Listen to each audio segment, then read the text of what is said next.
বিষ্ণু ঈসা ইসলামের কাছে এক সাহাবী এসে বলল, ইয়া রাসূলুল্লাহ আ'তিনি শাইআন, আপনি আমাকে কিছু দান করেন, আমার কিছুই নাই। বিষ্ণু বললেন, তোমার কিছু নাই? সাহাবী বললেন, ইয়া রাসূলুল্লাহ ঘরে আমার শুধু দুইটি জিনিস আছে। কয়টা? চিল্লায় বলেন, কয়টা? এক হচ্ছে একটা জামা, দুই হচ্ছে পানি খাওয়ার একটা জগ। বিষ্ণু বললেন, এই দুইটাই নিয়ে আস।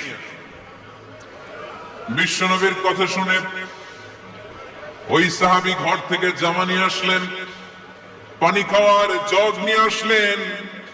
বিশ্বনবী সাল্লাল্লাহু আলাইহি ওয়াসাল্লাম ওনার মুবারক হাত দিয়ে এক হাতে জামা ধরে আরেক হাতে পানির জগটা ধরে সাহাবীদের দিকে উদ্দেশ্য করে বললেন, মাইয়াশতারি হাদাইন, এই দুইটা জিনিস কেনার মতো কে কে আছে দেখি? কয়েকজন হাত তুললো। বিশ্বনবী বললেন, কত দিয়ে কিনবা? এক সাহাবী বলে, ইন্নী আশতারিহিমা বিদিরহাম, ও নবী যদিও এগুলো আমার দরকার নাই, কিন্তু আপনি যেহেতু নিলামে ডাক তুলেছেন, ইয়া রাসূলুল্লাহ ইয়া হাবিবাল্লাহ, আপনার সম্মানে আমি 1 দিরহাম দিয়ে দুইটা জিনিস কিনে নেব। 1 দিরহাম, একটা জামা, একটা পানি খাওয়ার জগ, দাম কত? 1 দিরহাম। বিশ্বনবী বললেন, না না, 1 দিরহাম তো অনেক কম হয়ে যায়, মাইয়াজিদু আলা যালিক, এর চেয়ে বেশি দামে কে কিনবা? আরেক সাহাবী হাত তুলে বলতে লাগলো, ইয়া রাসূলুল্লাহ ইয়া হাবিবাল্লাহ ওয়া ইন্নী আশতারিহিমা বিদিরহামাইন, আমি এই জামাটার পানি খাওয়ার জগটা 1 দিরহাম নয় 2 দিরহামের বিনিময়ে কিনতে চাই। বিষ্ণু ঈসা ইসলাম ওই সাহাবাকে দিয়ে দিলেন। দিয়ে 2 দিরহাম নিয়ে যে লোকটা ভিক্ষা করতে এসেছিল তার হাতে 2 দিরহাম দিয়ে বললেন, যাও 1 দিরহাম দিয়ে ঘরে খাবার কিনে দিয়ে আসো, আরেক দিরহাম দিয়ে একটা কুঠার কিনে নিয়ে আসো। শুনতেছেন? কি কিনে নিয়ে আসো? কুঠার দিয়ে কি করে? গাছ কাটে। ওই সাহাবী কুঠার কিনে নিয়ে আসার পরে বিশ্বনবী নিজ হাতে কুঠারের মধ্যে একটা কাঠের হাতল লাগাই দিলেন। আল্লাহু আকবার! হাতল ছাড়া কুঠার ইউজ করা যাবে? বিশ্বনবী নিজ হাতে ওই কুঠারের ভেতরে একটা হাতল লাগাই দিলেন আর বললেন, লা উরিদু আন আরাকা 15 আইয়াম, এই কুঠার নিয়ে জঙ্গলে যাও, গায়ে অনেক শক্তি আছে, কাঠ কাটো, এই কাঠ কেটে বাজারে বিক্রি করো, সামনের 15 দিন যেন আমি আমার চোখের সামনে তোমার না দেখি। বিশ্বনবীর পরামর্শ অনুযায়ী কুঠার নিয়ে ওই সাহাবী জঙ্গলে চলে গেলেন। কাঠ কেটে বাজারে বিক্রি করতে করতে 15 দিন পরে 10 দিরহাম নিয়ে বিশ্বনবীর দরবারে হাজির হয়ে গেলেন। 10 দিরহাম নিয়ে বিশ্বনবীর কাছে হাজির হয়ে গেলেন। সাহাবী এসে বলল, ইয়া রাসূলুল্লাহ এখন আর আমার ভিক্ষা করা লাগে না, আমার গায়ে অনেক শক্তি আল্লাহ দিয়েছে, আই এম ভেরি এনার্জেটিক, আপনার দেয়া বরকতের কুঠার দিয়ে আমি কাঠ কেটে কেটে স্বাবলম্বী হতে শুরু করেছি। সুবহানাল্লাহ পড়েন। আমি এখন 10 দিরহামের মালিক। বিশ্বনবী বললেন, লা আইয়াহতাতিবা আহাদুকুম হুজমাতান আলা যাহরিহি খায়রুম মিন আইয়াসআলা শাইআন ফায়ু'তিয়াহু আও ইয়ামনাহু, যাদের গায়ে শক্তি আছে তারা ভিক্ষা না করে কাঠ কেটে পিঠে সেই বোঝা নিয়ে বাজারে বিক্রি করা অনেক ভালো, কারণ কারো কাছে যদি তুমি হাত পাতো সে দিতেও পারে, নাও দিতে পারে, আর কষ্ট করলে কষ্ট কোনোদিন বৃথা যায় না। চিল্লায় বলেন ঠিক কিনা? বিষ্ণু ঈসা ইসলামের অনুপ্রেরণায় এই সাহাবা অল্প কিছুদিনের ব্যবধানে স্বাবলম্বী হয়ে গেলেন। What is the moral of the story? বিশ্বনবীর এই প্রফেটিক স্টোরি থেকে আমাদের কি শিক্ষা? লেসন নাম্বার 1, বিশ্বনবী চাইলেই ওই 2 দিরহাম দিয়ে বলতে পারতো, যাও খাবার দাবার কিনে ফ্যামিলিতে দিয়ে আসো। সে ওই 2 দিরহাম নিয়ে খাবার দাবার কিনে ফ্যামিলিকে খাইয়ে রাত্রে আবার ভিক্ষায় নামতো। কথা কন, রাত্রে কি করতো? ভিক্ষায় নামতো। বিষ্ণু ঈসা ইসলাম তাকে কাজ করে খাওয়ার জন্য উৎসাহ দিলেন।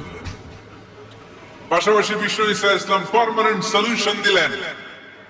এজন্য পার্মানেন্ট সলিউশনের ব্যবস্থা করতে হবে। অনেকে আমরা যাকাত দেই, যাকাতের শাড়ি দেই, যাকাতের লুঙ্গি দেই, আছে না নাই? লক্ষ্মীপুরে এরকম দেয় নাকি? কি দেয়?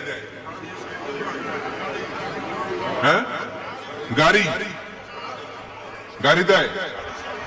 শাড়ি না, যাকাতের শাড়ি, যাকাতের লুঙ্গি বলতে কোনো কথা ইসলামে নেই। এগুলো খুব কম দামি শাড়ি, যাদেরকে এগুলো দেওয়া হয় তাদেরকে অপমান করা হয়, ঠিক কিনা? আল্লাহ বলেছেন, ওয়ালাকাদ কাররামনা বানি আদম, I have dignified the status of the sons of Adam, আমি আদমের সব সন্তানদেরকে সম্মানিত করেছি। সুবহানাল্লাহ পড়ুন। আপনাদের চেয়ে সম্মানিত কেউ আছে? মানুষের যে সম্মানিত গোটা বিশ্বে আর কোনো মাখলুকাত আছে নাই। এজন্য জাকাতের শাড়ি দেওয়া যাবে না, জাকাতের লুঙ্গি দেওয়া যাবে না। জাকাতের শাড়ি আপনারা দেখছেন, এটারে একবার ধোয়ার পরে দ্বিতীয়বার পরা যায় না। মশারি কি পাতলা, এর চেয়েও পাতলা। এই জন্য জাকাতের শাড়ি, জাকাতের লুঙ্গি বলতে ইসলামে কোনো পরিভাষা নাই। আপনাকে স্বাবলম্বী করে দেওয়ার চেষ্টা করতে হবে। যারা লক্ষ্মীপুর জেলায় বিজনেস ম্যাগনেট আছেন, তারা একসাথে হয়ে একটা স্ট্রং জাকাত ম্যানেজমেন্ট প্ল্যাটফর্ম করতে পারে, যেখান থেকে আপনারা বিভিন্ন থানায়, বিভিন্ন গ্রামে বাছাই করে করে কিছু ভাইদেরকে জাকাত দিতে পারেন স্বাবলম্বী করার উদ্দেশ্যে। যেই ফ্যামিলিকে আছে, কি নাম এটা, পল্লী উন্নয়ন ক্লাব, মাশাআল্লাহ, জাকাত ফান্ড দিয়ে বিদেশে লোক পাঠায়। এর চেয়ে সুন্দর পদ্ধতিতে জাকাত বিতরণ আর হতে পারে? যেই লোকটাকে, যেই ছেলেটাকে বিদেশে পাঠানো হয়েছে, ওই ফ্যামিলিটা আর কোনদিন জাকাতের শাড়ি নেওয়ার জন্য লাইনে দাঁড়াবে? যেই ছেলেটাকে ওনারা অস্ট্রেলিয়ান গাভী কিনে দিছে, দুধ বিক্রি করে যেই ফ্যামিলিটা স্বাবলম্বী হতে শুরু করেছে, তারা আর কোনদিন জাকাতের লাইনে যেয়ে দাঁড়াবে না। এজন্য জাকাত দিতে হবে স্বাবলম্বী করার জন্য। ইসলাম আমাদেরকে এটাই শিখিয়েছে, কাজ করে খেতে হবে। কাজে লজ্জা নেই, লজ্জা হচ্ছে অলসতায়। লজ্জা কিসে? আজকের আলোচনা থেকে এটা মুখস্থ করে নিতে হবে, কাজে লজ্জা নেই। লক্ষ্মীপুরের ইয়াংস্টারেরা শ্রমে লজ্জা নেই, পরিশ্রমে লজ্জা নেই, লজ্জা অলসতায়। লজ্জা কিসে? আরো জোরে। নবীরা কি এমনি এমনি বসে বসে খাইছে? কঠিন পরিস্থিতিতেও নবীরা পরিশ্রম করে উপার্জন করা লেগেছে, ঠিক কিনা? সাইয়েদনা মারিয়াম আলাইহিস সালাম, যার নামে আল্লাহ তাআলা কোরআনে একটা সূরা দিলেন, উনি পৃথিবীতে এমন একজন মহিয়সী নারী, যেই নারীর গর্ভে, যেই নারীর পেটের ভেতরে স্বামীর স্পর্শ ছাড়া সন্তান দিয়েছে কে? সাইয়েদনা ঈসা আলাইহিস সালাম পেটে আসলেন। মারিয়াম আলাইহিস সালাম লজ্জা পেলেন।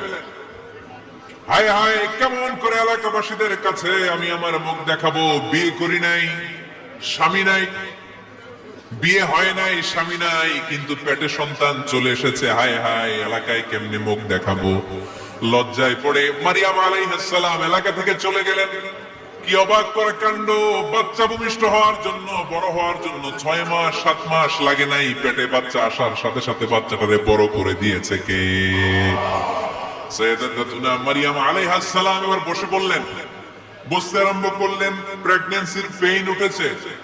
হঠাৎ করে পেট থেকে বাচ্চা ভূমিষ্ঠ হয়ে যাওয়ার পরে উনি কাঁপতে আরম্ভ করলেন। ক্ষুধার চোটে খাবার কিছু নাই, সামনে ঝর্ণা, উপরে একটা খেজুর গাছ।